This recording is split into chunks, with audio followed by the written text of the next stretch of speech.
Buonasera a tutti, benvenuti alla quinta edizione di Trasardo il Profano, organizzato dall'Associazione Culturale Simponia di Pirri, alla seconda edizione di Camineras de Tradiciones, da me curato. Ringraziamo Enrico alla regia, innanzitutto, regista nonché direttore artistico. Ciao Enrico. Oggi abbiamo ospiti due centri dell'Ogliastra, quello che è considerato quella che è considerata la provincia più bella d'Italia.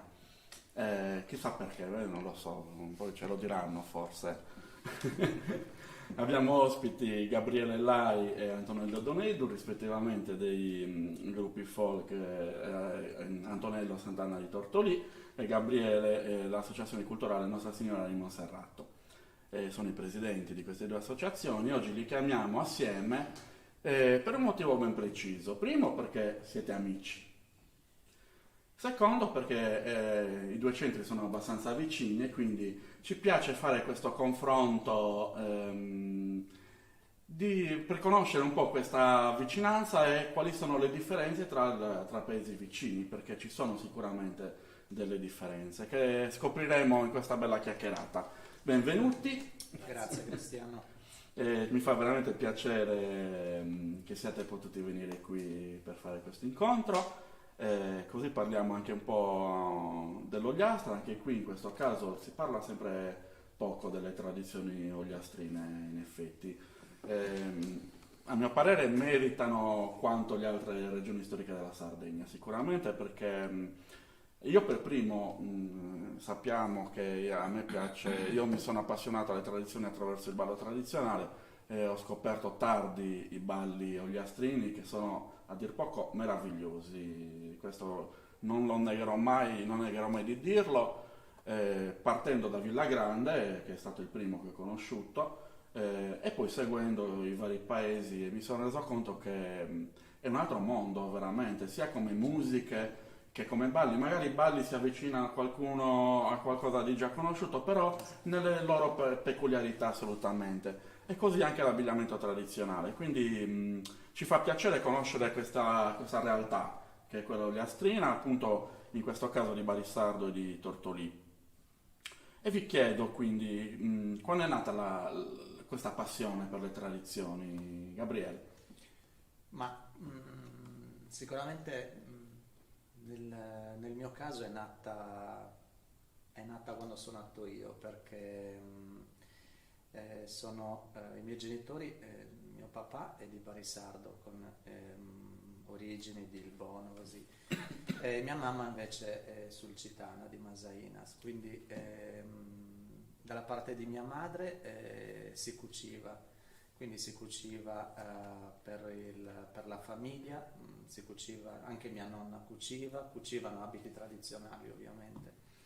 E quindi ho visto proprio nascere gli abiti all'interno proprio della famiglia. Tra l'altro, scusa se ti interrompo, c'è anche una vaga somiglianza di abbigliamento tra il Sulcis e l'Ogliastra. Esatto. E poi dalla parte di mio padre, proprio la famiglia di mio padre confezionavano abiti per il paese. Quindi sin da piccolo ho visto nascere gli abiti che soddisfavano tutte le esigenze delle persone nelle varie fasi della vita, quindi abiti per il matrimonio, abiti per il matrimonio dei figli, abiti anche perché la maggior parte delle persone poi raggiunta una certa età si facevano confezionare l'abito per il giorno, per la morte. Quindi era, a differenza di oggi, quando si faceva confezionare un abito si portava sempre qualcosa che si possedeva già e che comunque andava bene come taglia. Quindi circa in 20 anni ho visto una gran quantità di abiti, poi la differenza a tutti gli altri che mi mancavano li ho visti da quando poi ho cominciato seriamente ad appassionarmi di abbigliamento tradizionale. Quello che ricordo bene è che non c'erano comunque corsi di sartoria, non c'erano, ma il mestiere lo si ereditava, quindi magari anche una vicina di casa o qualcuno che era già abile nel mestiere te lo insegnava. Quindi c'erano i cestus, questi pezzi di carta, pezzi di giornale gialli che venivano in ogni caso comunque gelosamente custoditi e difficilmente comunque si facevano delle copie perché comunque venivano ereditate da qualche maestra o qualche persona comunque abile nel mestiere. Diciamo che, giusto per capirci, sono quelli che oggi conosciamo come cartamodelli, giusto? Esatto. Che arrivano già in Sardegna con le prime riviste di moda Esatto. all'inizio dell'Ottocento, alla fine del Settecento, già arrivavano a Cagliari, quindi già forse quello è stato l'input poi sicuramente per cui troviamo questi cestos nei vari centri della Sardegna. Esatto. Poi tutti gli altri pezzi di vestiario che ho visto durante il mio lavoro di ricerca, penso che complessivamente conosco l'80% almeno del vestiario tradizionale di Barisardo. Molte volte così, magari parlando di una persona, ricordo subito il colore dell'abito, chi gliel'ha confezionato, quando l'ha confezionato e anche per quale motivo si era fatto fare quell'abito. Allora mi guardano e fanno: ma come fai a saperlo? Perché comunque quando si coltiva da piccolo una passione, poi certe cose difficilmente si dimenticano. Interessantissimo, questa cosa, cioè in questo caso potresti fare tranquillamente una catalogazione Sì, di sì. quelle ben precise Sì. per tutto quello che hai potuto conoscere. Esatto. In questo caso Sì. è veramente interessante questo. Mentre Antonello, tu invece il tuo approccio al folklore, quando è nata questa passione? Quindi, buonasera a tutti. Diciamo che sin da quando ero piccolo c'è stato l'approccio al folklore. Diciamo che già a 4 anni muovevo i primi passi per quanto riguarda il ballo. E poi pian piano sono entrato in un'associazione che non è comunque l'associazione che ho fondato io, e lì ho visto che comunque c'erano delle cose che non andavano. Sono stato in quell'associazione per 6 anni, e poi ho iniziato col suonare la fisarmonica.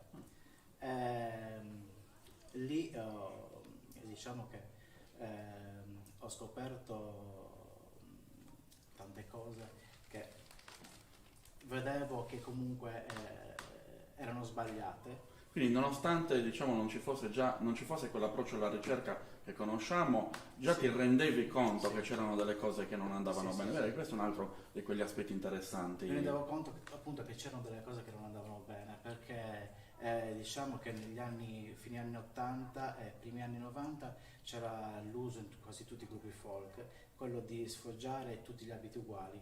Le divise, le Sì. cosiddette divise. Quindi sì. successe anche questo qui per Tortorì e per tutti i centri comunque dell'Ogliastra. E da lì comunque passarono degli anni, tenevo tutto in testa, e comunque poi dopo che mi sono sposato ho deciso, Salutiamo anche la dolce metà. ho deciso di fondare un gruppo folk. Questo perché comunque ho visto che tutto quello che pensavo e sapevo dentro di me era vero, perché comunque durante l'arco degli anni avevo visto tanti abiti che comunque erano tutti diversi dagli altri e non c'era il fatto che comunque fossero tutti No, uguali. non erano comprati al looping, come dico Certo. sempre anch'io, no? Insomma, tra l'altro lo sappiamo benissimo che le cose, la maggior parte delle cose si facevano in casa, poche cose si compravano, scialli o fazzoletti, quindi è normale che ognuno si faceva le cose che fossero adatte al suo corpo e c'erano quelle piccole differenze che magari potevano essere, ad esempio, nella balza della gonna piuttosto che in quel ricamo, piuttosto, cioè c'erano delle, comunque pur mantenendo la foggia uguale, il modello dell'abito uguale, era comunque riconoscibile una persona dall'altra, Certo. assolutamente, ma questa era la normalità. Oltre al fatto che sappiamo che a seconda del grado del potere economico ci si poteva permettere quel tessuto più pregiato rispetto a quello meno pregiato e quindi avevamo anche differenze di qualità di tessuto e quindi differenze di abbigliamento secondo il ceto sociale. Quindi è impensabile che fossero vestiti tutti uguali. Questo purtroppo è stata una delle cose che inconsapevolmente hanno fatto i gruppi folk negli anni 60, 70 e come diciamo sempre, come abbiamo sempre detto anche negli altri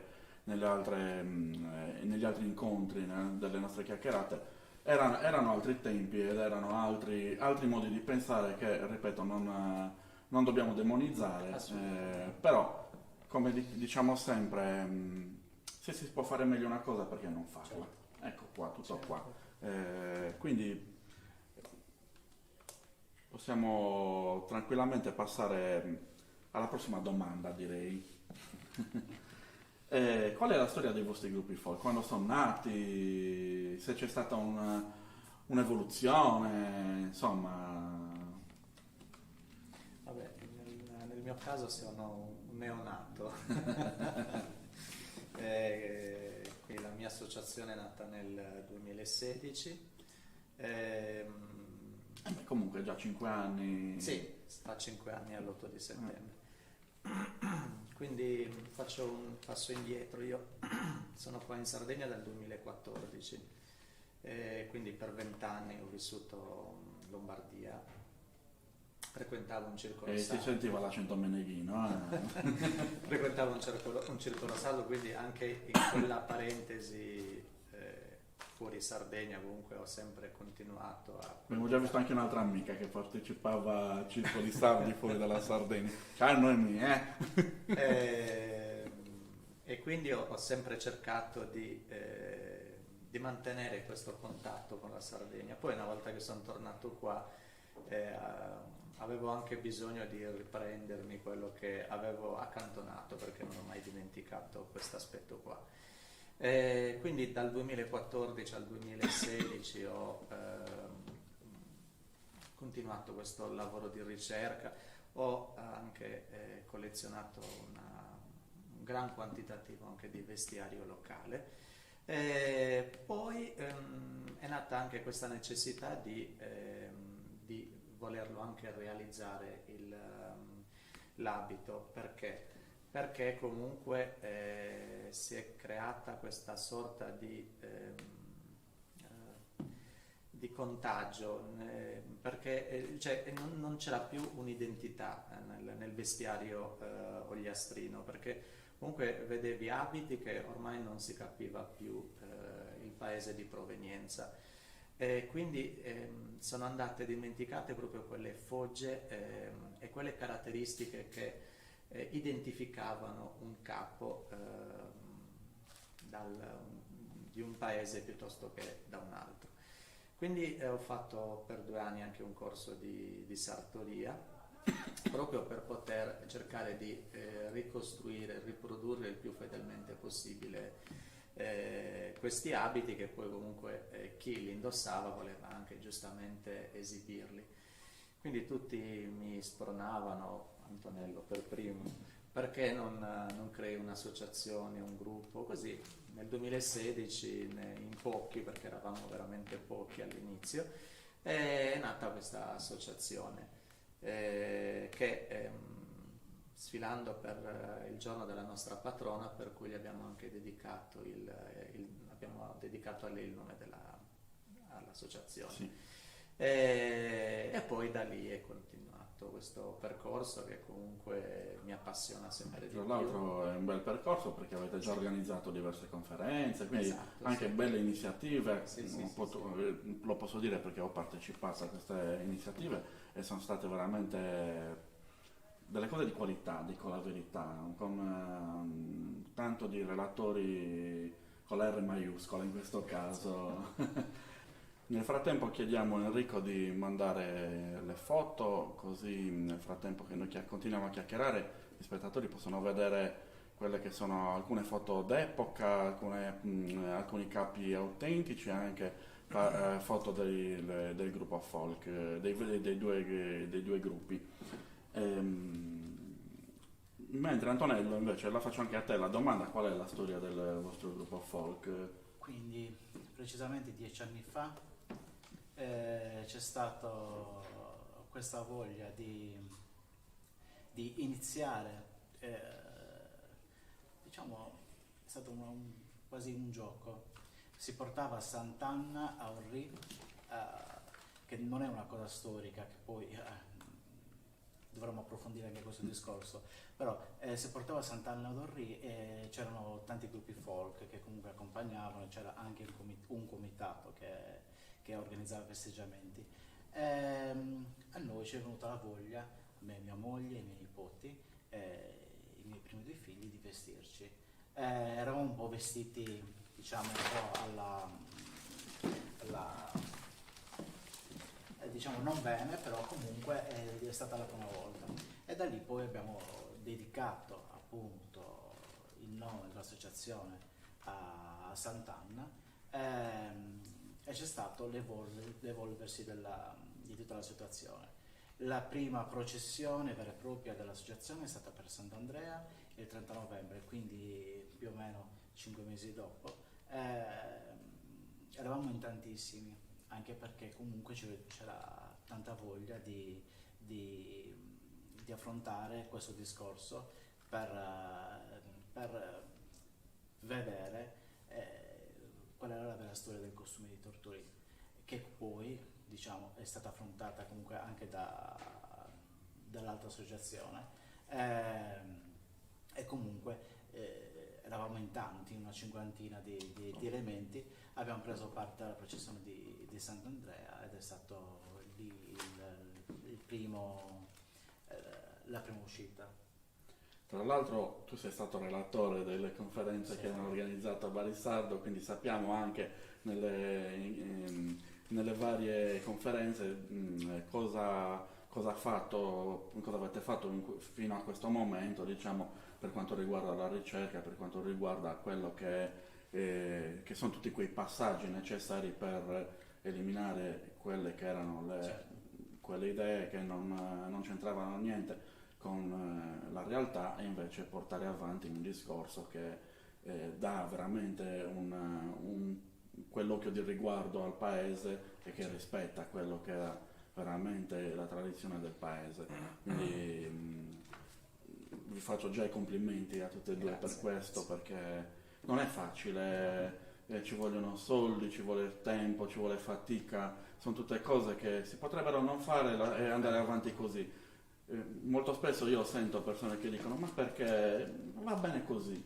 Non va bene così, non va bene perché io ad esempio faccio sempre l'esempio del medico. Se il medico non continua a formarsi, non continua a studiare, rimane come si dice, al salasso ci vuole comunque una costante, uno studio costante per capire che quella cosa che magari pensavamo fosse corretta, magari con gli studi successivi vediamo che corretta poi non lo era. Quindi c'è sempre questo dubbio da porsi, a mio avviso, che è quello che dà poi una ricerca corretta alla fine. Certo. Dico sempre, non c'eravamo, quindi non possiamo sapere le cose esattamente. Certezza. E l'obiettivo del ricercatore è proprio questo: arrivare il più possibile a quella che era la verità. E devo dire che da quello che vedo io, diciamo, la mentalità è quella corretta, insomma. È cambiato, sta cambiando l'approccio al folklore, secondo voi, nella vostra zona soprattutto? Ma dal mio punto di vista no, assolutamente. Ricollegandomi al discorso di prima, Mhm. quindi nella mia famiglia quindi c'era questo creare abiti non solo per Barisardo ma anche per la zona. Quindi negli anni '80, che ero comunque piccolo, ma ricordo benissimo, la nascita di diversi gruppi folk nella zona che fecero realizzare i loro abiti a Barisardo, quindi io ho visto proprio nascere questi abiti. E ricollegandomi anche al discorso di prima, penso che paragono l'associazione, almeno quello che faccio io, come una piantina. Questa piantina comunque per crescere ha bisogno di essere innaffiata, curata, concimata, amata, perché la devi amare costantemente. Per me quotidianamente, perché per me è impensabile non aprire un libro, non guardare una foto, ma anche in un Mi sa che social. abbiamo sempre la stessa deformazione, sia con voi che con me, che con gli altri ospiti che abbiamo avuto nelle altre puntate. Quindi guardandomi indietro al 2016, a quando siamo nati, quindi vedo comunque che c'è stato una crescita costante, un miglioramento, perché per me è stato un miglioramento. Mentre vedo che quegli abiti che ho visto nascere negli anni '80 continuano a esistere nella stessa forma, nello stesso portamento che dal mio punto di vista non corretto, e non c'è neanche nessuna voglia di cambiare, non di cambiare, comunque di migliorarsi. Cioè, va bene così. Cioè, questo è quello che appartiene a quel paese, è così, e pensano che sia giusto così. Un abito comunque in un paese può essere di varie, cioè tutti gli aspetti della vita hanno un abito, quindi Certo. da quando si è giovani fino a quando si è anziani. I colori comunque molto accesi, molto vivaci di quando si era giovani. Ovviamente questi colori si spengono in un'età adulta, quasi prossima alla morte. Quindi non si può pensare che un paese si rappresenti solo con un abito, quindi è una concezione completamente sbagliata. E purtroppo in Ogliastra questo discorso è ancora molto... Sicuramente non solo in Ogliastra, lo vedo Io spesso. parlo No, per me, quindi io non so. che sono un po' il prezzemolino della situazione, che vado sempre da tutte le parti, mi rendo conto che anche nelle feste patronali di ogni paese della Sardegna che ho visitato, dove si invitano sempre quei 4-5 gruppi, solitamente sono quelli della zona più 2 o 3 al di fuori, che poi servono per la serata dei balli finale. Mi rendo conto che questa è un po' la situazione di tutta la Sardegna.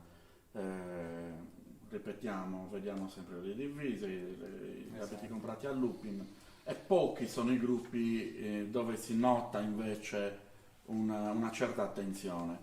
Però mi rendo conto, da quello che ho potuto vedere in questi 25 anni forse, se non sono 25 sono 23, però dei miei girottamenti in tutta la Sardegna mi sono reso conto che dall'inizio, che poi non ne capivo niente anch'io, all'inizio qualsiasi cosa mi sembrava bella, anche dico io, le sorpresine dell'ovetto Kinder messe al posto dei gioielli, perché ripeto, non capendone niente, attiravano l'attenzione e dicevi ah che bello. Poi quando in effetti ho iniziato a informarmi, perché mi interessava la questione, ho iniziato a capire, però quello secondo me ha qualcosa che non va, quello ha un po' di plastica, ho iniziato anche a capire la tipologia dei tessuti, piano piano, e mi sono reso conto che però con l'andare del tempo, secondo me qualcosa è migliorato, poco sicuramente, però anche quel poco serve, Certo. secondo me, e dà una mano a migliorare ancora di più. Nel senso, abbiamo avuto 60 anni di questo folklore, quindi non possiamo pretendere da un giorno all'altro di poterlo cambiare in meglio tutto quanto subito. È impossibile. È impossibile per 10.000 ragioni. Però noi iniziamo di queste 10.000 ragioni a toglierne una, a toglierne un'altra, piano piano, senza andare nell'offesa, senza andare per carità, perché non servono a niente queste cose, però Assolutamente. io il mio parere lo posso esprimere, nel senso ti dico anche perché sto esprimendo quel parere e ti dico quali sono le mie ragioni, poi se sta alla tua comprensione, alla tua disponibilità accettare queste mie ragioni o no. E piano piano però mi sono reso conto che anche parlandone così a livello informale mi sono reso conto che ci sono state delle persone che hanno, non dico seguito, perché io non sono nessuno fondamentalmente, però diciamo che gli ho aperto la mente e hanno cominciato a mettersi dei dubbi, anche perché io non posso sapere di quel paese in particolare, già quasi quasi non so del mio che è Cagliari, figurati se so qualcosa degli altri paesi, però come linea di pensiero, come metodologia ad esempio, perché no? E quindi mi sono reso conto che qualcosa sta cambiando in meglio e quindi io la vedo in maniera più ottimistica sicuramente. Poi ripeto, c'è tantissimo da lavorare e si vede assolutamente. Assolutamente sì. Però anche uno in più che cambia mentalità è sempre una vittoria da questo punto di vista. E da questo punto di vista sono contento. Ecco. Poi fate bene voi a fare queste conferenze, eccetera, che anche se attirano poco l'attenzione magari del paese stesso, però anche lì quelle 5 persone che vengono sono 5 persone che verranno informate e sono sempre 5 persone in più rispetto a prima. E comunque secondo me è il passo giusto che bisogna tenere. E ripeto, bisogna darvi il merito perché voi vi ostinate a farlo. I frutti arriveranno secondo me. Sì, sì, sì. Ne sono convinto. Magari ci vorranno ancora un bel po' di tempo, ma ripeto, Siamo qua non c'è per... fretta, assolutamente. Ci sono state e ci sono delle collaborazioni in atto nella ricerca, nel proseguo del gruppo, al di là del Covid purtroppo che sappiamo che ha bloccato l'attività fondamentalmente da 1 anno e mezzo ormai, però quindi io lavoro con Antonello, quindi tutti i giorni... e questo è il motivo per cui vi ho invitato assieme. Nascono collaborazioni, discussioni, però tutto, penso che serva tutto a farci crescere. Dal mio punto di vista la collaborazione con Antonello c'è sempre stata, spero anche nel prossimo futuro che continua a esserci, perché vuol dire che stiamo lavorando bene. Certo, nonostante tutti i problemi che ci sono stati, che assolutamente sono superabili. Ah, certo che sì. Con Antonello ho fatto anche i 2 convegni, uno nel 2018 e uno nel 2019. Grazie a Antonello comunque che ho preparato il primo convegno che mi ha fatto... Io ero nuovo nel settore, quindi non conoscevo nessuno, quindi per me è stato di fondamentale importanza la sua presenza sia nell'organizzazione che comunque durante il convegno, perché anche lui ha partecipato. Sì, sono comunque quegli aspetti che magari molti non vedono, ma che sono importanti per far sì che un'associazione faccia le cose come Avere si una deve. spalla, Assolutamente. Su cui... Di questo non si parla praticamente mai, Certo. che dietro l'organizzazione di una conferenza c'è tanto Anni di lavoro. Avere una spalla comunque, perché non sempre a volte sentiamo cose piacevoli, a volte no. Sai, avere anche un sostegno, una spalla con cui confrontarsi e raccontare questi episodi è una cosa molto positiva. Mi ricordo che la prima volta che sono stato all'ISRE di Nuoro, quindi la cosa più bella è stata entrare in una sala e vedere la stampa del Gesta, grande quanto una persona, impressa sul muro con scritto Bariese e Bariesa. Lì è stata un'emozione proprio da...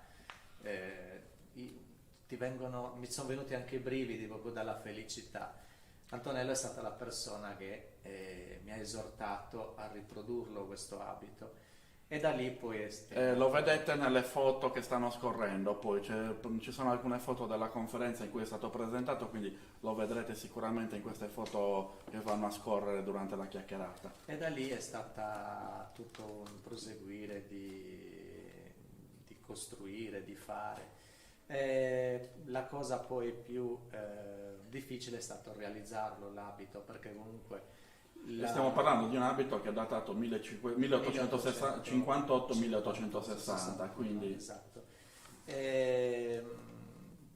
Per il femminile non ci sono state grosse difficoltà, perché comunque ci sono quegli elementi che ancora vengono ricordati.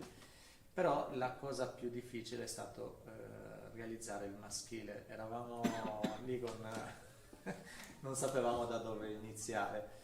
E Antonello è stato: perché non contatti Ignazio? E io: di chi è Ignazio? No, è una persona che non viene mai citata in questi nostri incontri, dico la verità. Allora, quindi gli avevo chiesto l'amicizia su Facebook e gli ho detto: io non lo conosco, io ci provo gli chiedo se eventualmente può darmi Adesso qualche informazione. vi dirò un segreto: Ignazio è qua dietro le quinte, quindi adesso è diventato rosso. Gli avevo scritto questo messaggio e lui, in maniera molto, cioè, è stato gentilissimo, disponibilissimo, e mi ha detto come fare, però tra il dire e il fare comunque non era semplice. Allora ci ha invitato a casa sua, è stato anche... Scommetto che vi ho offerto il caffè nelle tazzine di Luigi XV. Da lì poi è sempre un piacere andare da Ignazio, perché comunque si va in un C'è modo... sempre qualcosa che vorresti portare via, vero? più di qualcosa. Ma quando rientriamo a Barisardo rientriamo anche con una carica positiva, con questa voglia proprio di fare, di andare avanti, che comunque poche persone riescono a trasmetterti. E tra l'altro poi Ignazio è stato anche uno dei relatori di entrambi i miei convegni. Il secondo convegno è stato dedicato all'evoluzione dell'abito bariese, dell'abito femminile bariese. Quindi ho visto che in molte Scusa un persone... attimo, tra l'altro chiedo a Enrico nel frattempo di mettere quel piccolo video di presentazione appunto della conferenza che ci ha gentilmente dato Gabriele. E quindi il presentarci al pubblico vestiti in un modo che per molte persone è stato comunque difficile accettare il fatto che questo abito fosse l'abito di Barisardo tra la fine dell'Ottocento e i primi del Novecento. Siccome non mi piace entrare in diatribe stupide che non portano a niente, quindi ho scelto proprio di fare un convegno, invitando ovviamente tutta la popolazione, proprio per far capire alla gente che l'abito non nasce così. L'abito è arrivato a noi in un certo modo perché nel corso dei secoli ha subito un'evoluzione dettata dalla moda, da tutta una serie di fattori che comunque incidono in maniera incidono parecchio comunque nel corso degli anni. Quindi questo convegno era proprio per far vedere che quello che noi facciamo non è che un giorno ci svegliamo e facciamo così, no, assolutamente è frutto di... Ti chiedo un attimo, ci fermiamo un secondo, perché Enrico ha preparato il video, così lo vediamo un secondo, tanto sono neanche un minuto, quindi sì, lo guardiamo, perché c'è anche una certa qualità anche nel presentare questa conferenza. È stata fatta per un bel video molto molto piacevole, quindi Enrico puoi mandarlo in onda e lo vediamo subito.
Bene, abbiamo visto questo bellissimo video che per la pubblicità che pubblicizzava appunto la conferenza che è stata riempita proprio, la sala era pienissima.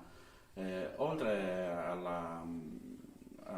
veramente alle notizie interessanti che abbiamo sentito, avevate allestito anche alcune, diciamo, la sala con alcuni pezzi, alcuni capi di abbigliamento e anche foto veramente interessanti che dimostrano comunque che dietro quel lavoro c'è tutto uno studio, c'è tutta una ricerca che alla fine attesta un po', dà una verifica a quello che fate.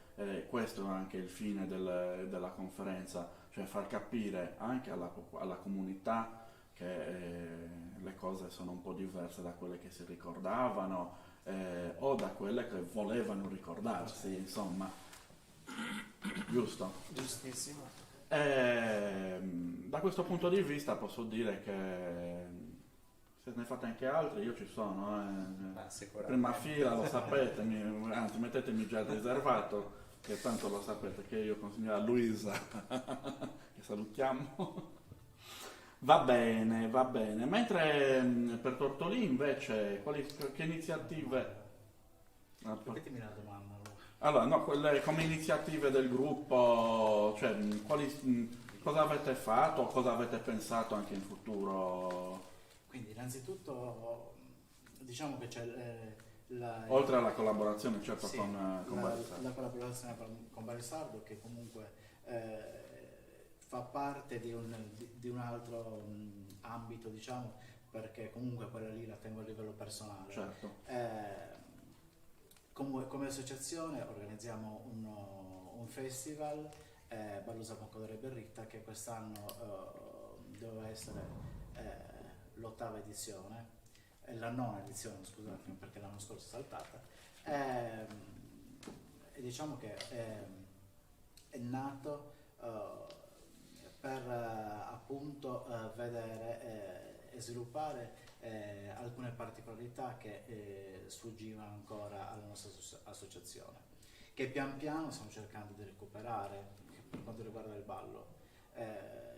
Infatti è già da 3 anni che la nostra associazione, quasi 4, che la nostra associazione sta rimodulando il ballo, appunto vedendo di riportarlo a quello che era il ballo antico, quindi andare a leggere quello che c'è scritto nei libri. Per Tortolì abbiamo una particolarità importante, diciamo che si differenzia da tutto il resto dell'Ogliastra, che andavano a chiedere, quando iniziava il ballo, di solito gli uomini ovviamente ballavano per primi, però erano le donne che andavano a chiedere il cavaliere. Che di solito è il contrario. Di solito è il contrario.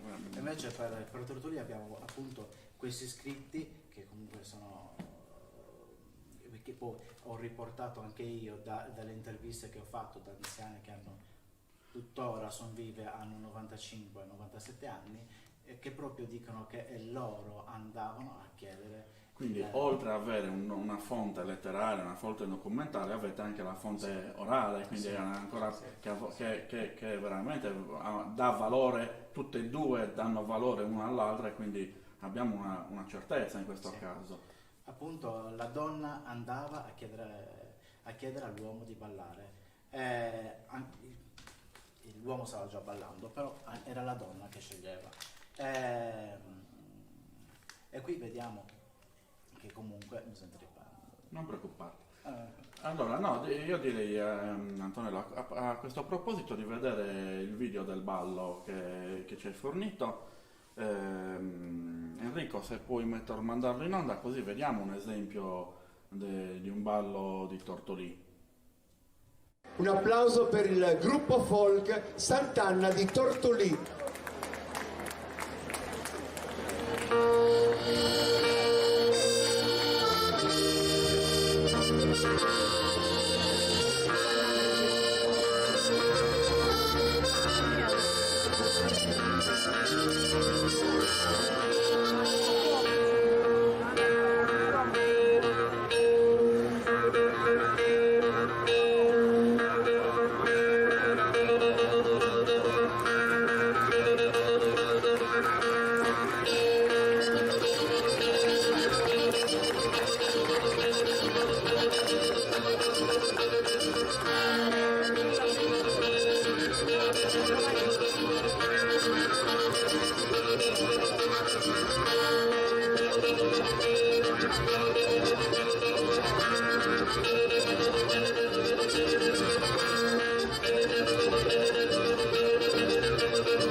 Bene, abbiamo visto un bel video del ballo di Tortolì. È sempre un problema trasferire un ballo di piazza su un palco, perché non possiamo fare le stesse cose che si fanno in piazza, questo è logico. Però si può sempre dare un po' di attenzione a quello che si fa sul palco, perché non è detto che siccome siamo su un palco possiamo permetterci di fare carnevale, dico io. Se dobbiamo rappresentare quella che è la storia del nostro paese e quindi riproporre anche i balli del paese, ci vuole un certo criterio. Quindi, come stavi dicendo tu Antonello, avete trovato una modalità di approccio al ballo, eccetera. Sicuramente è una cosa che farete e che proporrete assolutamente. Quindi è questo l'approccio giusto, al di là che poi si facciano più o meno coreografie, che non è la coreografia in sé che sminuisce il ballo, è magari l'eccesso di coreografia, è l'eccesso di saltellamenti, dico io, che sono al di fuori di quella che era la realtà del ballo tradizionale. Noi lo sappiamo benissimo che tutti i viaggiatori dell'Ottocento si sono sempre soffermati a vedere il ballo come elemento di unione nazionale dei sardi, considerato il ballo tondo come veramente l'esempio della cultura della Sardegna, e tutti i viaggiatori che vedessero un ballo, una logudoresa, che vedessero un ballo campidanese, dicevano che il ballo era elegante, era composto, era lento, quindi ci sono dei criteri che a mio avviso dovremmo recuperare. Poi è anche vero che negli anni 60, con sempre quella mentalità che era diversa da quella che abbiamo oggi, l'obiettivo era far divertire il pubblico. Ci sta, ma allo stesso tempo è a mio avviso giusto dire prima di andare a ballare, dichiarare cosa si sta facendo, perché lo spettatore che non è cosciente di quello che sta vedendo, cioè non sa la storia di quel ballo, si aspetta probabilmente di vedere un qualcosa che era tradizionale, visto che stiamo parlando di gruppi folk, e magari quello di tradizionale ha il 5%. Quindi va bene farlo, ma va bene anche dire cosa si sta facendo, in modo tale da far capire a chi non sa la realtà di quel paese che cosa sta guardando. Quindi questa è secondo me la chiave per... poi si possono fare coreografie, quello che si vuole, non è un problema quello, l'importante è far capire veramente cosa si sta facendo. Poi si può fare anche un ballo in piazza e allora si può ricreare veramente quello che era la vera realtà. Ricordiamoci che all'epoca c'era gente scalza, che non si lavava, quindi non è che possiamo ricreare tutto, ci sono sicuramente dei compromessi, e quindi probabilmente questa è la chiave futura che si può seguire. In questo caso, Gabriele, stavamo chiacchierando durante il video che dal vostro punto di vista di ballo avete trovato poco, quindi c'è una difficoltà in questo caso, ed è una di quelle difficoltà che si trovano durante una ricerca, assolutamente. Quindi sicuramente non è detto che in futuro riusciate a trovare qualcosa, magari di un emigrato, che può capitare. Ad esempio ci sono realtà di altri paesi dei quali ho potuto seguire altre conferenze, che una mano è stata data proprio dagli immigrati, che avevano quei filmati degli anni 50, anni 60, eccetera, dove avevano ripreso il ballo all'epoca, magari fortunati perché magari in quel caso nel paese si ballava ancora in quell'epoca, e quindi hanno potuto recuperare magari quei passi che si erano dimenticati. Quindi non è detto che in futuro sia fortunato. Infatti noi stiamo lavorando, allora non avendo trovato documentazione Certo. scritta e non avendo comunque foto, qualcosa o video, perché comunque è anche difficile trovare, Certo. quindi l'unica fonte sono le poche persone che comunque ballano ancora nel sagrato della chiesa in occasione delle feste. Quindi sono queste le persone che ci stanno aiutando in questo momento, e a differenza del vestiario, che comunque siamo andati più lanciati, più sicuri, Qui abbiamo più difficoltà perché non è semplice, non è facile. Siamo però riusciti adesso siamo 2 anni che stiamo comunque ballando e ci sta aiutando Antonello. Sì, anche perché presumo che essendo 2 centri vicini sì, non fosse molto distante il esatto. modo di ballare probabilmente, magari c'era sicuramente qualche piccola variazione, Esatto. ma non inficia la buona riuscita della ricostruzione del ballo in questo caso. Un ballo simile a quello che un passo, più che un ballo, un passo simile a quello che abbiamo visto nel video che avete mandato Sì. poc'anzi. Che ho scoperto pure il nome sul ballo dei Tres Passitos, che praticamente sono 3 passi in avanti, 3 passi indietro, l'uomo guida, la donna va dietro l'uomo e dopo i primi 3 passi c'è proprio questo movimento di anca che fanno sia l'uomo che la donna e poi si torna indietro, quindi stiamo lavorando su questo ballo. Purtroppo il Covid ci ha un po'... Certo. Tra l'altro questo tagliato. movimento di anca, magari leggermente meno accentuato rispetto a quello che abbiamo visto, lo riscontro anche nella zona dei stersili, quindi è possibile che fosse tutta una fascia che utilizzasse quella modalità. A Tortughi ad esempio lo chiamano su ballo semplice d'orge, perché comunque c'è proprio il fatto Il tipo di movimento... Sì, magari non è un detto molto antico, magari è un detto degli anni 50. Non è detto neanche quello, Però- non è detto neanche quello, perché ad esempio a Nuoro, nel Nugoreso, cioè il ballo tundu antico di Nuoro, c'è quel movimento di anca che si chiama Simprinzada, quindi siamo sempre lì. siamo lì, Sì. assolutamente. Cioè era proprio quel movimento che ricordava magari il lato sessuale Certo. e dava quella connotazione anche al ballo, assolutamente.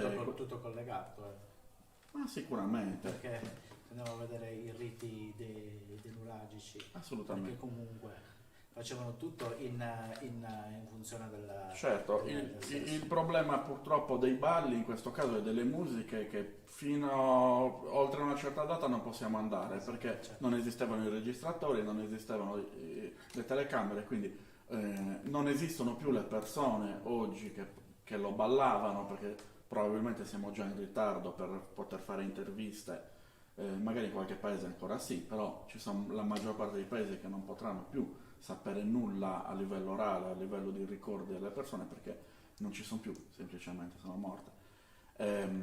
Sicuramente questa è una mia ipotesi, i balli in precedenza erano molti di meno in Sardegna e si evolvono con l'andare del tempo, con la specializzazione dei suonatori locali che magari fanno quella variante della suonata, poi arrivano organetto e fisarmonica che danno proprio un boom di diversità delle suonate e allo stesso tempo queste suonate determinano anche movimenti leggermente diversi per questioni fondamentalmente campanilistiche.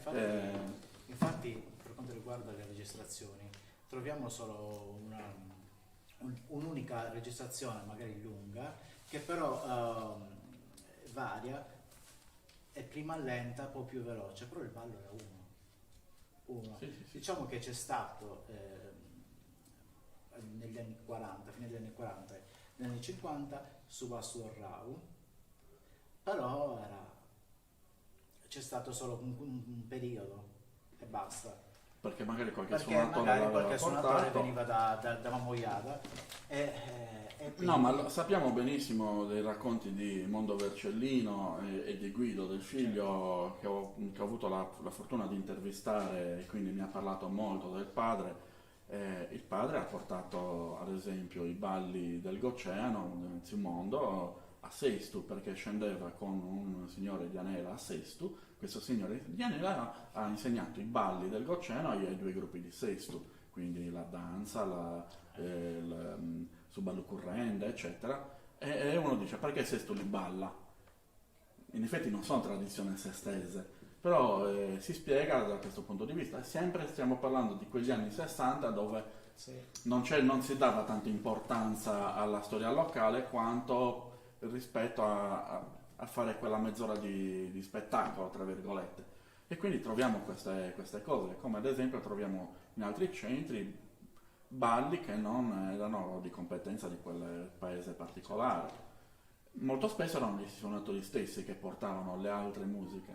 Francesco Banda, ad esempio, quando andava in giro per fare il passo Torrau, diceva ecco il passo di Mamoiada, questo per cui da cui deriva Mamoiadina. Ma quanti paesi a tenore, che cantano a tenore, avevano a Sabog e Ballo a Saseria, cioè a passo Torrau? Cioè non è solo Mamoiada, quindi è vero che quella musica e quel passo connota sa Mamoiadina, ma è anche vero che anche gli altri paesi hanno il passo Torrau. Certo. Quindi noi non c'eravamo per dire che è nato lì o è nato da un'altra parte. Sicuramente quella musica caratterizza Mamoiada rispetto a un'altra, ma bisogna vedere anche se prima c'erano altre musiche, non lo sappiamo purtroppo, perché non abbiamo appunto queste registrazioni.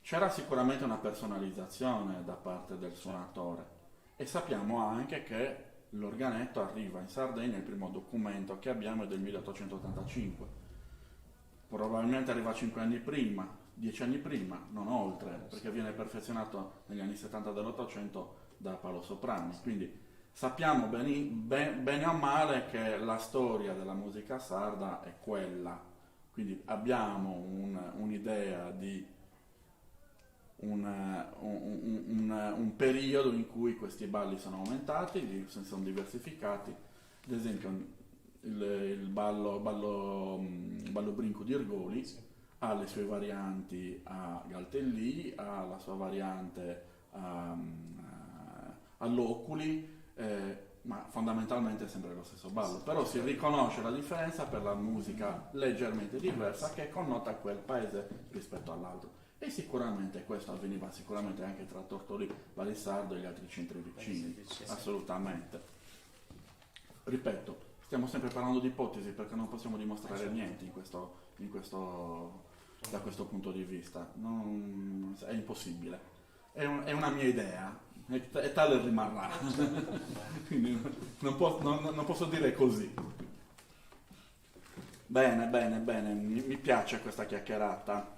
Allora, abbiamo parlato anche quindi delle difficoltà della ricerca, avete trovato anche difficoltà all'interno del paese durante il reperimento, non so, dei capi autentici, perché di solito c'è anche un po' di gelosia da parte di chi possiede quel capo per i problemi possibili, per carità. Quindi io, per quanto riguarda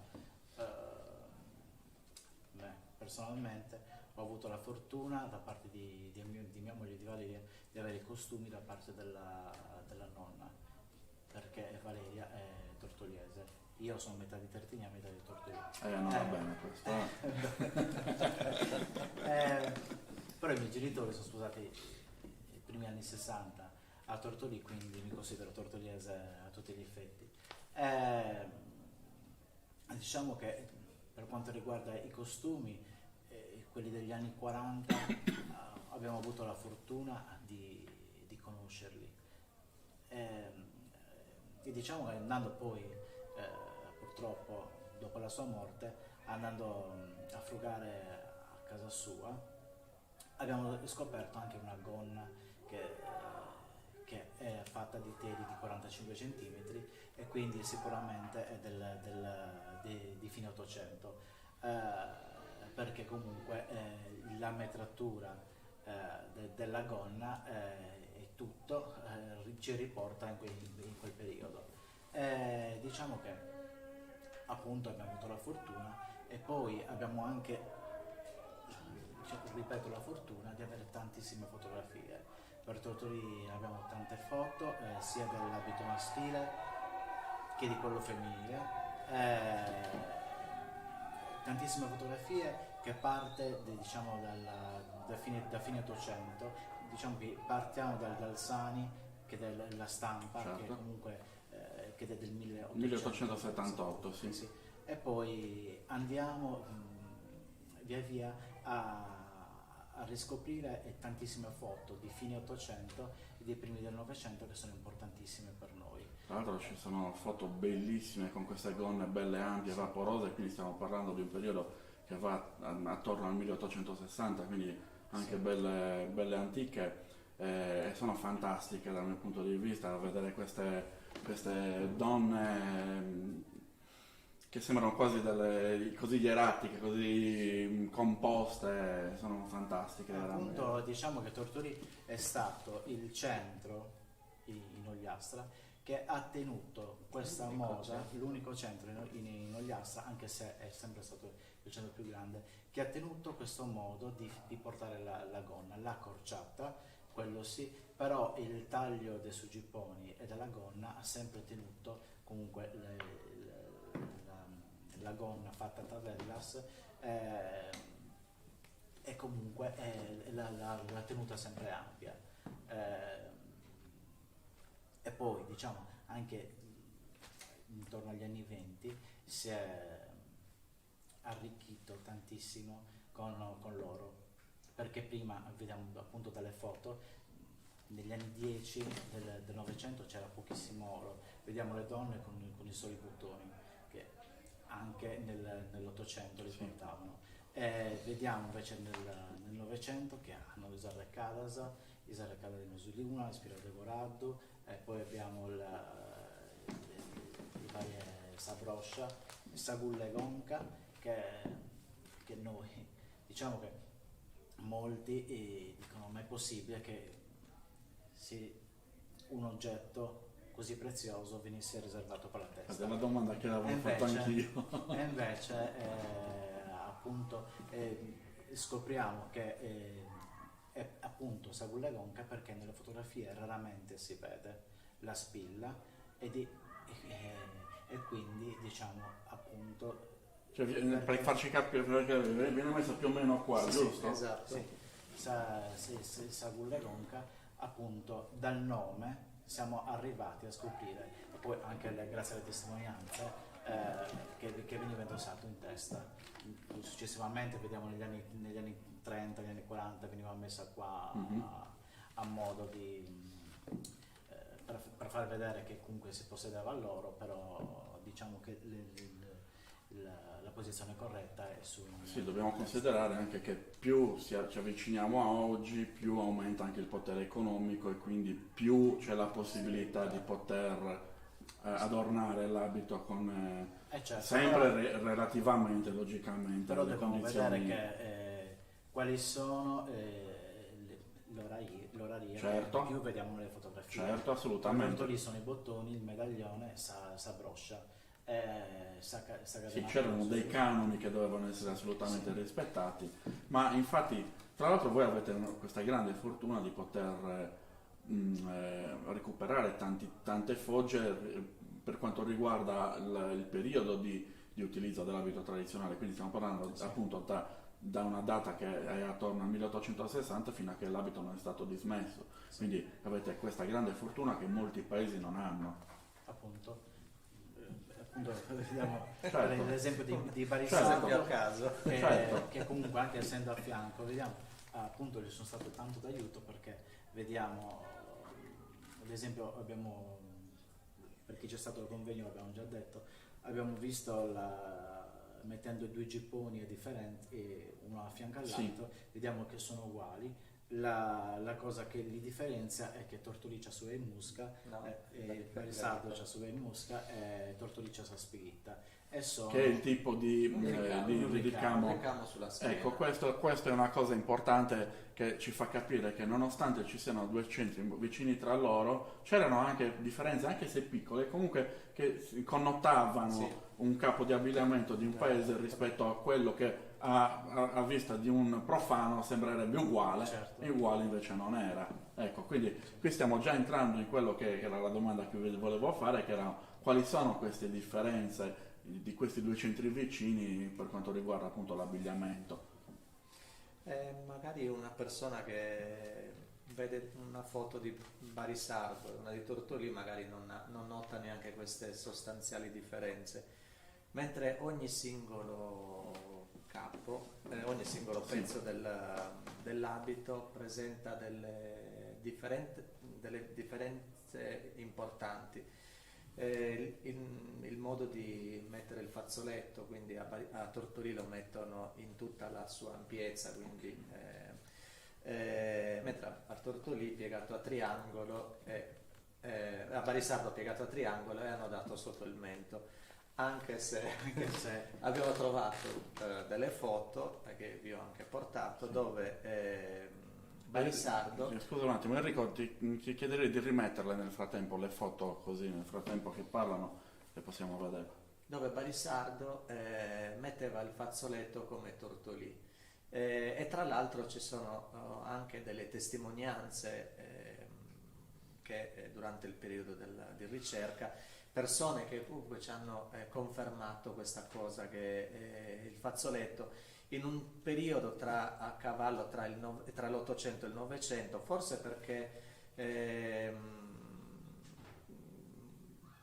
il manticello che utilizzavano prima del fazzoletto veniva messo come il fazzoletto di Tortolì, magari loro hanno continuato a mettere il fazzoletto come se mettessero il manticello. Poi, vabbè, questo è un periodo di transizione tra la fine dell'Ottocento e l'inizio del Novecento. Poi comunque Barisardo ha continuato a metterlo a triangolo e a nodarlo sotto il mento.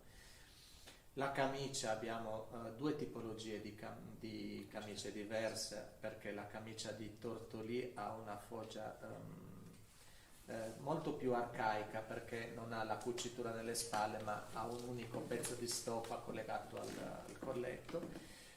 Su gippone, come ha detto Antonello, è differente nel ricamo che c'ha sulla schiena. Poi la cosa più, qui c'è una grossa differenza, è nel corsetto. Barisardo ha perso l'utilizzo del corsetto su osso intorno al 1860-70, mentre Tortolì ha continuato a utilizzarlo anche durante il Novecento. Tra l'altro quelli di Tortolì del Novecento sono tutti in velluto di seta, quindi anche abbastanza robaccia, come si suol dire. Esatto. Che tra l'altro loro ne hanno tantissimi ritrovati durante che comunque continuate ma poi quello che sto notando è che stranamente Tortolì, pur essendo il centro più grande, quindi quello che poteva permettersi anche di dettare moda, invece sia stato quello che ha mantenuto di più le cose. Sì, diciamo che Tortolì è stato un paese che ha avuto tante influenze. Non so per quale fortuna c'è stato sempre questa necessità di far indossare alle persone che venivano da altri centri, che comunque potevano essere anche lontani da Tortolì, di far indossare l'abbigliamento tipico. Infatti c'erano pochissime foto tortogliesi vestite con altri abbigliamenti, anche se ce n'erano tante. Le tante donne comunque che venivano a Tortolì anche a fine dell'Ottocento vestivano alla tortoriese, non vestivano l'abbigliamento tipico del loro paese. Non so per quale motivo, però c'è era usanza, quindi ripeto, era il modo di fare dell'epoca, quindi si usava a fare così, insomma.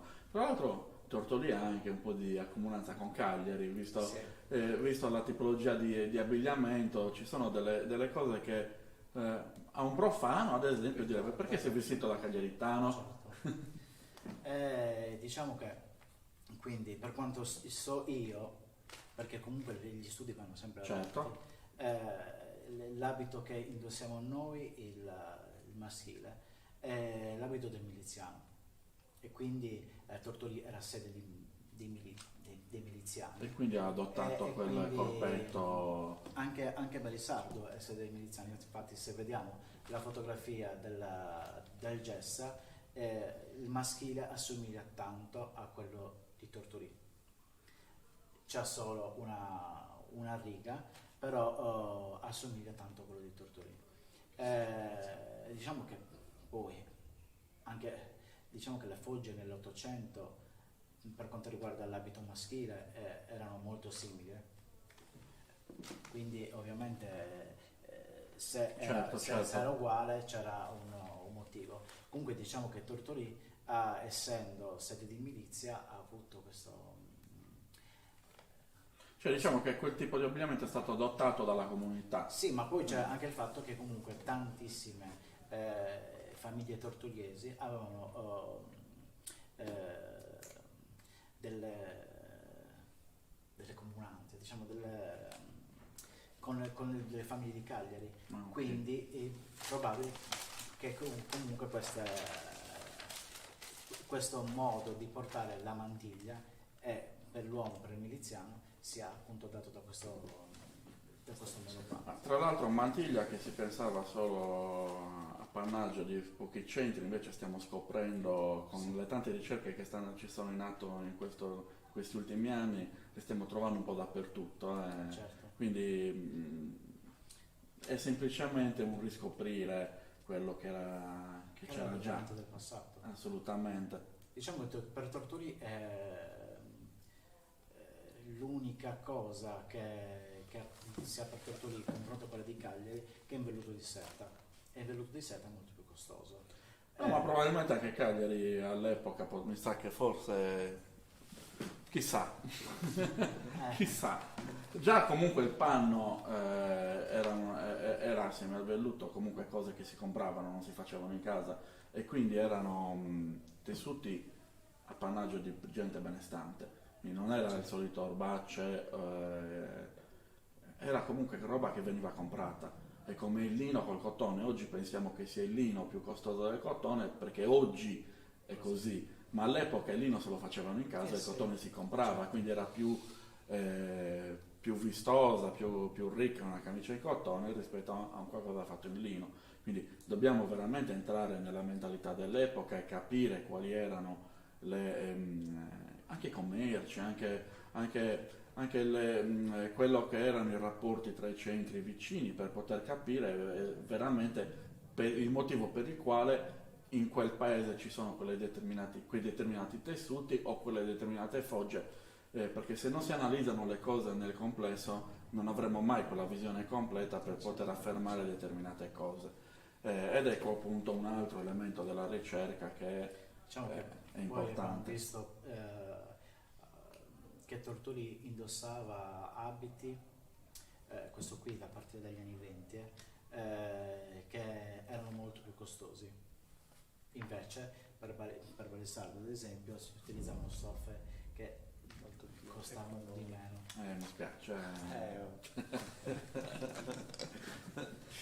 Però diciamo che spendono di più a farsi un abito rispetto a noi. Però diciamo che tra l'altro è appena passata una foto di un paio di anni fa della Madonna d'Ifra, dove io ero vestito da Carradori di Cagliari, io da Tortoliese, giustamente, certo. a prima vista da lontano sembravamo uguali.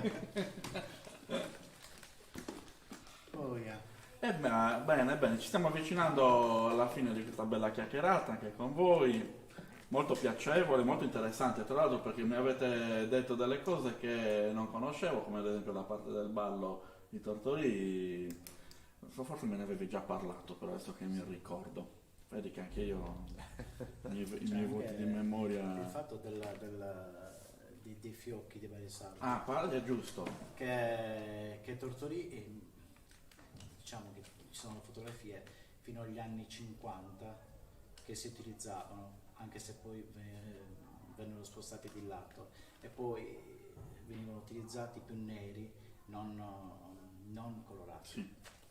Invece per Balisardo abbiamo la permanenza dei fiocchi fino agli anni 20, e quindi c'è anche questo fatto qua, che poi anche i fiocchi stiamo riscoprendo che ci sono tantissimi centri della Sardegna. Sì. E quindi bisogna andare a vedere anche il motivo per cui venivano messi. Sì, è vero, verissimo. Che sicuramente venivano indossati dal matrimonio, da quel che so io, da quello che mi hanno dato gli anziani, dal matrimonio fino a quando la donna faceva il primo parto e poi venivano date in consegna ad altri. Sì, questa dei fiocchi ma anch'io lo sto vedendo in tanti altri centri della Sardegna e probabilmente il motivo era, cioè già non sei il primo che mi dice questa motivazione, quindi la sto riscontrando anche in altre parti della Sardegna, quindi non è detto che sia una cosa più comune di quanto pensiamo. Io direi di fare le ultime 2 domande, così vi lascio liberi, tranquilli. E vi chiedo, quali sono le modalità per fare un buon folklore e per condividere le informazioni? Ma sì, Qualcosa l'avete già detta, però è bene ribadirla. studiare. Cioè poi, vabbè, per chi è appassionato è una cosa anche spontanea, naturale. Qualsiasi occasione è propizia per approfondire il discorso. Essere consapevoli che comunque, secondo me, chi fa questo lavoro ha anche una grande responsabilità, quella di dare una giusta identità al proprio paese.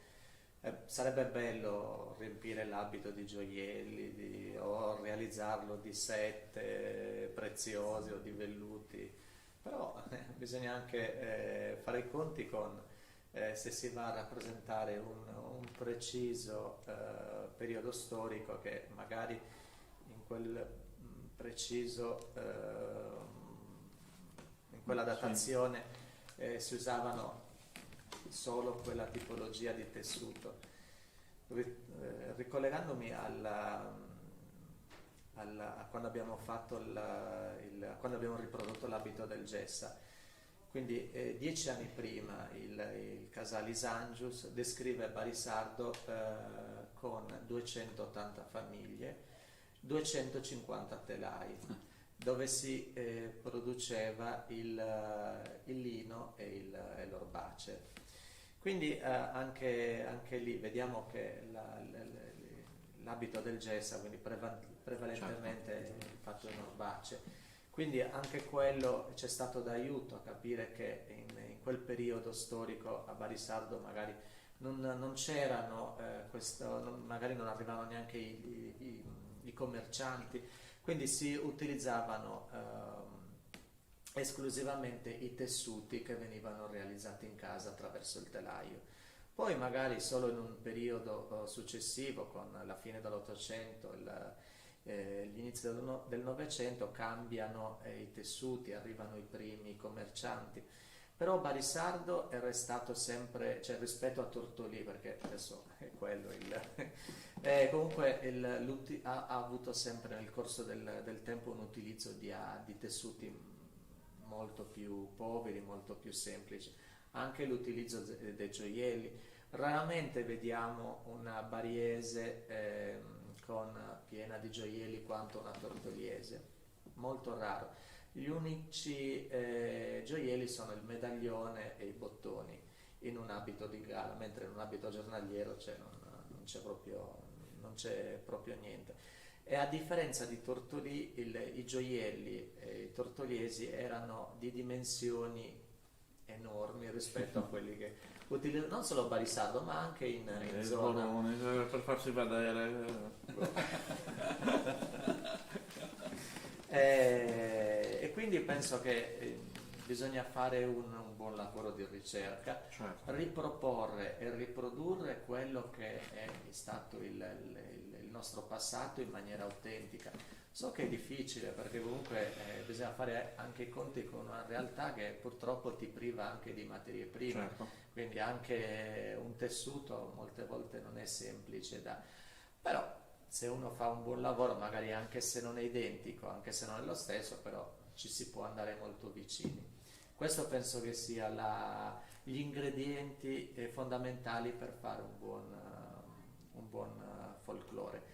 Poi condividere le proprie idee, condividere i propri sbagli, perché Certo. comunque purtroppo parliamo di un periodo che conosciamo attraverso delle immagini, anche dei racconti a volte, però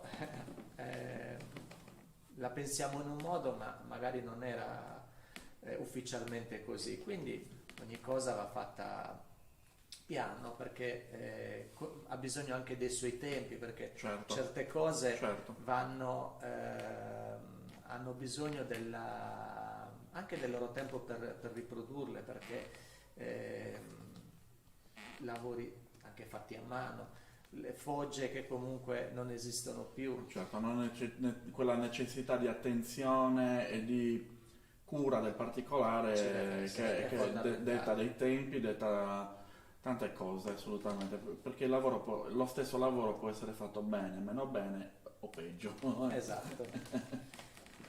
E quindi hai appena detto che è necessario condividere le informazioni, Sì. assolutamente, ricordiamo sempre Confrontarsi. la parola che lega questi incontri, che è condivisione, che a mio avviso è necessaria, Certo. perché chiunque ha una informazione in più ha sicuramente un accrescimento culturale.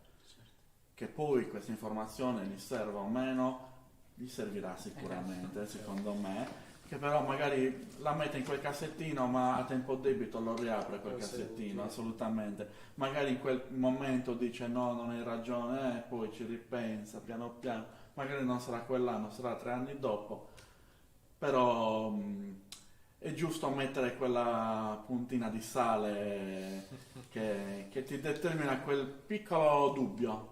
Anche il dubbio è sempre utile, assolutamente. E quindi io vi ringrazio per Grazie questa a te, condivisione di informazioni che ci avete dato oggi. E chiudiamo con l'ultima domanda, e questa la faccio a tutte e due. Pensate che il folklore possa essere migliorato rispetto a quello che è oggi? Ma sicuramente sì.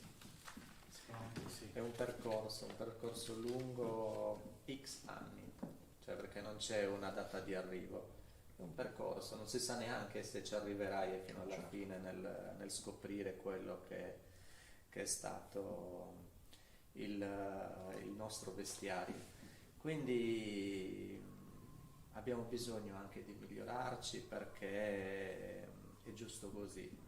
Si sono fatti tanti sbagli. A volte si è avuti la consapevolezza di aver sbagliato, non sempre questo c'è stato, però comunque l'importante è andare avanti Certo, certo. in maniera In maniera onesta. esatto. Che secondo me è un'altra di quelle parole che dovrebbe essere usata un po' di più nel L'onestà. nel mondo del folklore. Se è una cosa... Mai credersi arrivati. assolutamente, Esatto. assolutamente. È un Però percorso. io ricordo questa frase a una conferenza che aveva fatto Ignazio per la presentazione dell'abbigliamento di Villa San Pietro, dove c'era anche la dottoressa Contu dell'ISRA, del Museo del Costume di Nuoro, aveva detto proprio questo: se è impensabile che non ci fosse una camicia nell'abito femminile, e magari in quel paese la camicia non è stata trovata, quindi qual è la soluzione? Si usa una camicia neutra, senza ricami, perché noi non sappiamo quali fossero i ricami se non abbiamo Certo. nessuna cosa in mano, quindi è possibile dare una ricostruzione anche di un capo se non abbiamo tutti gli elementi di quel capo. Semplicemente non bisogna fare quell'in più che tu vorresti che ci fosse, ma non sai che c'era. Tutto lì. Quindi le cose, giustamente, come avete detto più volte in questa nostra chiacchierata, vengono fatte per gradi, e quando magari si troverà quella camicia o un pezzo di quella camicia o un documento dove specifica che quella camicia aveva quel tipo di ricamo, si potrà agire e si potrà fare quella piccola modifica. Così bisogna fare nella ricerca. Giusto. Non c'è nulla di male assolutamente nell'andare, tra virgolette, poveri di osiero, poveri di ricami. Ricordiamoci che in Sardegna siamo ancora con le mutande, giusto? Giusto. Quindi la realtà che vediamo nel Sant'Efisio, nella cavalcata sarda, nel Redentore, in tutte le altre manifestazioni, non è la realtà che c'era all'epoca, non erano tutte donne con l'abito di gala, cioè, questa è una cosa che deriva anche dall'epoca fascista, dove si doveva far vedere il meglio di ogni comunità e quindi ecco solo donne vestite in abito di gala, come gli abiti comprati a Lupin, dico io, che magari all'epoca avevano ancora tessuti buoni, però già c'era questa idea di uniformità che era anche l'idea fascista dell'epoca, cioè tutti dovevano, non dovevi differenziarti, la massa, ecco che nascono da lì i costumi fatti a divisa fondamentalmente, però con la ricerca noi sappiamo benissimo che nel paese l'abito di gala ce l'avevano poche persone, poche famiglie. Intervistando le persone, cioè, raccontano che hanno utilizzato i tessuti più impossibili nel realizzare gli abiti, anche il tessuto dei cappotti dei soldati, sì, oppure dei paracadute, qualsiasi cosa, i sacchi della farina, qualsiasi cosa. Ma io ho un altro esempio, era buono per riprodursi un abito. Certo, io ho l'esempio di Busacchi, dove la camicia fondamentalmente si usava di lino, però il cotone, come abbiamo detto, che valeva di più. E cosa era successo nel dopoguerra, quando c'era carenza anche di tessuto eccetera? La manica che si vedeva si faceva in cotone e tutto il resto di lino. Quindi è normale che sia così, ma questo ho fatto l'esempio di Busacchi, ma tutti i centri è stato così, assolutamente. Quello che si vedeva magari era più ricco di quello che non si vedeva. Come dicevano certi anziani, che ormai non ci sono più, che hanno intervistato Torturi, che dicevano che praticamente la camicia veniva fatta a pezzi. E diceva, quando c'erano soldi per comprare una manica, compravamo il lino per fare questa manica.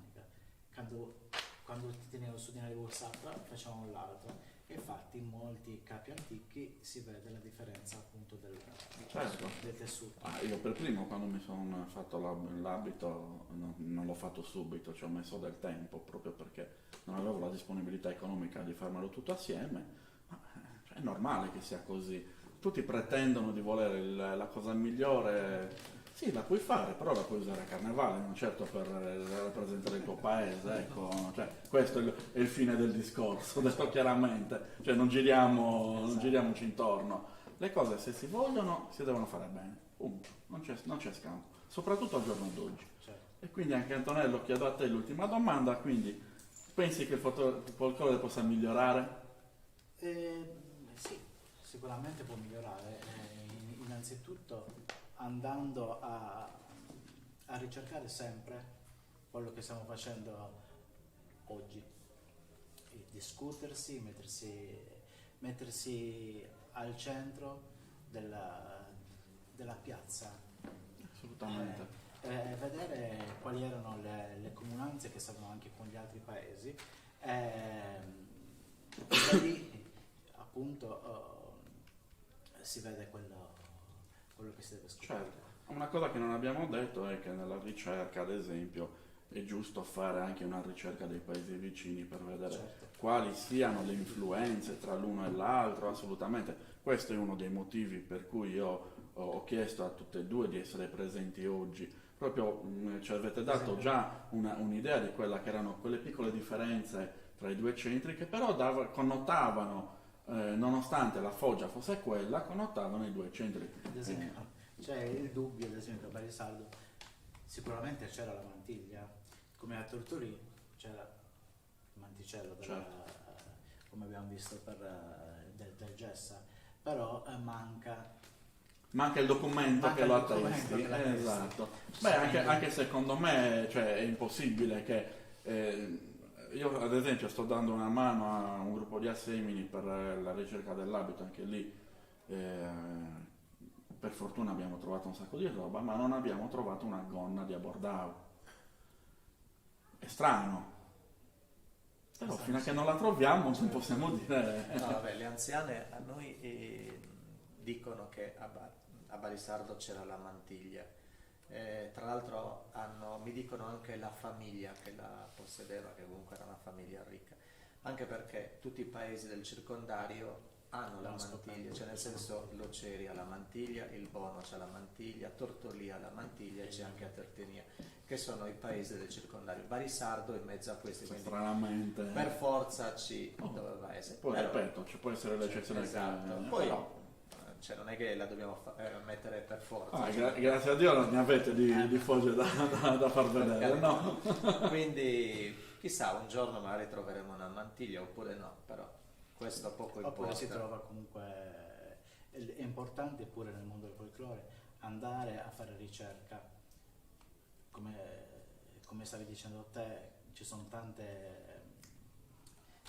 centri, Certo. ricordami il nome di qui di Cagliari. Assieme, mi stai dicendo? No, per cercare dei sì. documenti, l'archivio Sì, di l'archivio Stato, di Stato. ci sono gli archivi diocesani, cioè ce ne sono. Ce ne sono tanti centri dove andare a fare la ricerca.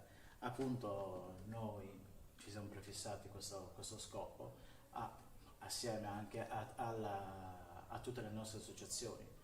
Comunque ognuno dovrà portare quel che trova.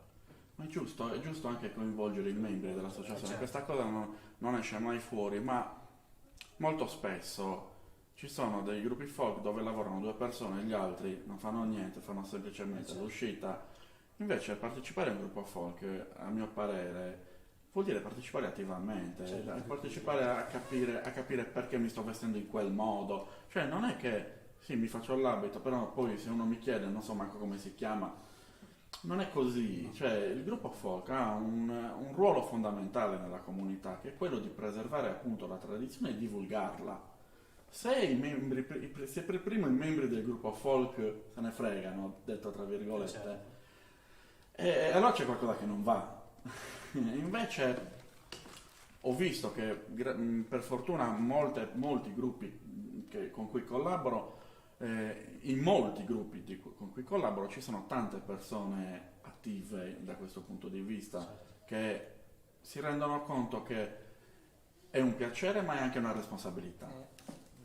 Ed è il connubio di queste 2 cose che fa di un gruppo folk un buon gruppo folk. Cioè sapere quello che stai facendo, sapere che puoi tramandarlo agli altri, puoi parlarne con gli altri con una buona sicurezza. E quindi non è solo ballare e sfilare, ma è anche tutto il resto. E questo lo state facendo fondamentalmente. Quindi ve ne dobbiamo rendere merito attraverso le conferenze, anche attraverso i social. Mettere quel post dove si parla di quel capo di abbigliamento in particolare, eccetera. Sono pillole che anche quelle servono, assolutamente. Come abbiamo parlato la volta scorsa con Noemi di Muravera, il presidente dell'associazione del gruppo folk muraverese, ci sono i social che, se usati nel modo corretto, servono sicuramente a divulgare. E io sono d'accordo su questo. Io per primo, come sappiamo, ho aperto il gruppo su Sardegna, abbigliamento e ballo tradizionale, con lo scopo appunto di dare informazioni, non mettere la solita foto, che bella, che bella. La che bella non mi interessa sapere perché è vestita così, di quale periodo è, che tipologia di tessuti ha, e questo è il modo di crescere e di crescere insieme e quindi fare cultura, perché fare il gruppo folk vuol dire fare cultura, ricordiamocelo sempre. E io per questo vi ringrazio, abbiamo finito la chiacchierata. Quindi vi ringrazio per la vostra disponibilità, per essere venuti, È stato un piacere. per avervi fatto fare un'oretta e mezzo di strada che dovrete rifare per tornare. Ci fermiamo a Muravera. Mi ha fatto veramente un gran piacere, qua ve lo dico veramente col cuore, perché tengo ai vostri gruppi, tengo a voi per le cose che fate, quindi vi stimo tantissimo da questo punto di vista. Grazie Cristiano. Ringraziamo ancora una volta il nostro regista dietro le quinte, nonché direttore artistico dell'Associazione Simponia, Enrico Picchili. Ringraziamo la compagnia teatrale Crogiuolo che ci dà a disposizione questo bello spazio in modo tale da poter essere belli distanti, grazie al Covid, che non vediamo l'ora che se ne vada. E che dire, siamo quasi al termine anche di questa edizione, manca solo un appuntamento con un bel personaggio, vi sto già avvisando, ma non vi dico chi è.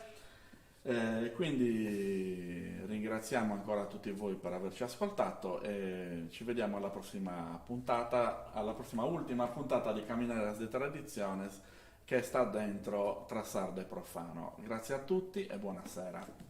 Arrivederci. Grazie.